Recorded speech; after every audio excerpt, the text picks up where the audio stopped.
तर मित्रांनो आम्ही पेरू खायला आलो या दुसऱ्याचं चोरून खातोय पेरू. आणि पेरू आहे ती लाल आहे, लाल बघू शकता तुम्ही.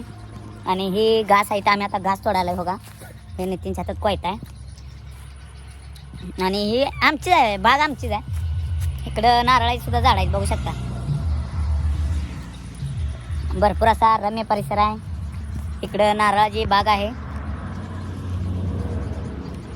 या तुम्ही पण पेरू खायला लाल लाल. बघा कसे आहेत आमच्याकडे पेरू.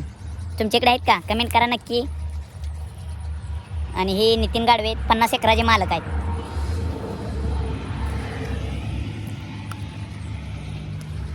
कसं आहे पेरू. तर मित्रांनो आज आम्ही आलोय घास न्यायला बेण्यासाठी. तुम्ही बघू शकता किती उंच गेलाय असा घास. आणि हे नितीन गाडवे यांच्या रानामध्ये घास लावण्यासाठी नेणार आहोत. बघू शकता तुम्ही इकडं केळीची सुद्धा झाडे आहेत भरपूर. आणि इकडे साईडला आता नवीन घास उगवला तुम्ही बघू शकता. आणि मी असंच फिरत फिरत शेतामध्ये आलतो. नितीन गाडवे ऊस तोडत आहेत सध्याला.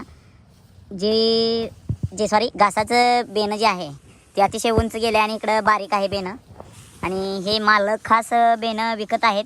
आणि आम्ही सध्याला बेणं जे नेत आहेत ते भरपूर उंच गेलेलं आहे. आणि साईडला फार्म हाऊसच आहे.